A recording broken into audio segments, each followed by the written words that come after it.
जी नाज़रीन, ये वीडियो आपके लिए बड़ी इंपॉर्टेंट होने वाली है, नहायत ही जरूरी होने वाली है।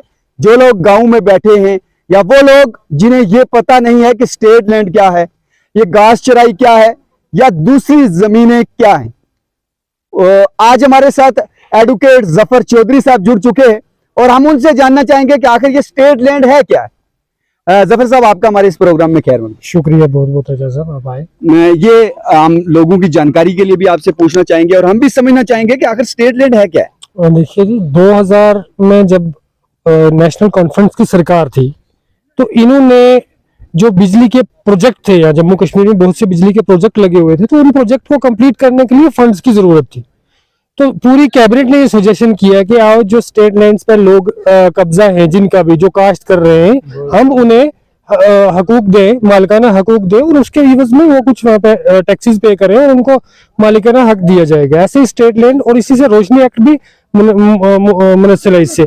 तो ये चीजें तब गवर्नमेंट ने एक लॉ पास किया असेंबली में, और उस लॉ के तहत लोगों को ऑनरशिप राइट दिया गया, कल्टीवेशन राइट दिए गए, लोग मालिक बनाए गए, लोगों ने अपने पैसे दिए, जो गवर्नमेंट की फी थी वो सब पे करने के बाद, उसके बाद इसमें अमेंडमेंट होती रही time to time, but ultimately government ने विद इन लॉ लोगों को परमिट किया कि आप इस जमीन के मालिक हैं, आप इस पे काश्तकारी करें, आप इस पे मकान बनाएं। आज अगर दूसरी जगह देखा जाए, रोशनी एक्ट की बात करूं मैं, रोशनी एक्ट को PIL के through high court of Jammu and Kashmir में चैलेंज किया गया कि रोशनी एक्ट जो है वो काला कानून, मतलब वो स्टेट गवर्नमेंट ने बड़े लोगों को फायदा देने के लिए ही बनाया था। उस चीज में चैलेंज हुआ जब, तो उसमें एक इंटरम एप्लीकेशन लगी। उस इंटरम एप्लीकेशन पे ऑर्डर हुआ कि जो रोशनी एक्ट है इसको नल एंड वाइड करार दिया जाए।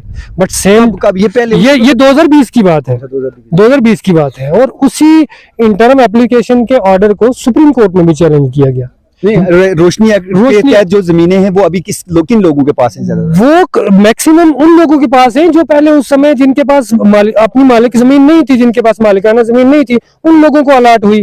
कई खानाबदोश लोग ऐसे थे जिनके पास वो मुनस्सर ही उसी जमीन पे थे, उन लोगों को अलाट हुई। कई लोगों को, बड़े बड़े लोगों को भी अलाट हुई, लेकिन जमीनों का इन लोगों ने टैक्स अदा किया। बिल्कुल, लोगों ने टैक्स अदा करके और उस जमीन को मालिकाना हक दिए गए। जब ये उसी बात पे आते हैं कि जब हाई कोर्ट ने इसको नल एंड वाइड करार दिया गया, उसकी सुप्रीम कोर्ट में अपील हो गई। अब सुप्रीम कोर्ट में जैसे अपील होती है, इधर स्टेट गवर्नमेंट कहती है कि हमने इसका रिव्यू पिटीशन, इन्होंने high court of Jammu Kashmir के सामने रिव्यू पिटीशन डाली कि इस ऑर्डर को रिव्यू किया जाए। अब वो जो चैलेंजिंग पिटीशन है वो सुप्रीम कोर्ट में पेंडिंग है, इधर स्टेट गवर्नमेंट ने रिव्यू पिटीशन यहाँ J&K हाई कोर्ट में डाली है। तो जब ये कानून अभी डिसाइड ही नहीं हुआ है कि ये नल एंड वाइड है, एप्लीकेबल है या नहीं है, तो ये एक जो ऑर्डर निकालती है government of Jammu and Kashmir के, ये इलीगल ऑक्यूपेंट हैं, ये इलीगल ऑक्यूपेंट नहीं है, इन लोगों ने टैक्स दे के उस जमीन का और इन लोगों ने मालिकाना हक लिया है।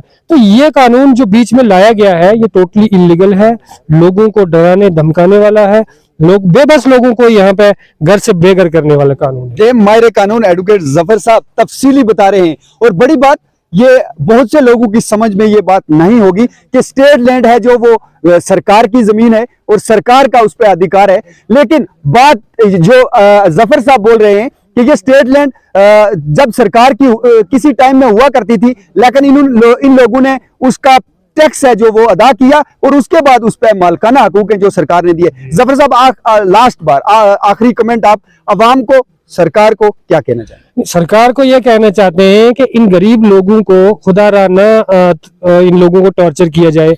जहां तक है घास चराई है, ये सारी चीजें हैं, ये सब चीजें अगर वेलफेयर ऑफ पीपल्स आई है ना, जिन कई लोगों को अगर घास चराई में लोगों को हक दिया गया गवर्नमेंट ने कि आप अपने माल मवेशियों को यहाँ चरा सकते हैं, तो उन लोगों का जरिया ही वही है, उनके माल मवेशी का उनका जरिया आमदनी भी वही है। अगर उनके माल मवेशी नहीं रहेंगे, यहाँ कई लोग ऐसे हैं जो अपने भेड़ बकरियों को चरा के या भैंसों को चरा के, दूध बेच के, भेड़ बकरियों को बेच के साल का गुजारा करते हैं, वो लोग कहाँ जाएंगे? उन लोगों को आज आप अचानक आके कहते हो नहीं जी आपका इन पे कोई हक नहीं है। क्यों? ये कोई बाहर से नहीं आए हुए हैं, ये वही लोग हैं जिन्होंने 1947 से लेकर आज तक जितनी भी जंगें हुई है, यहाँ कबाइलियों को मुंह तोड़ जवाब दिया है। 1971 में, 1965 में यहाँ पाकिस्तानी फौज को मुंह तोड़ जवाब दिया यहाँ के लोगों ने।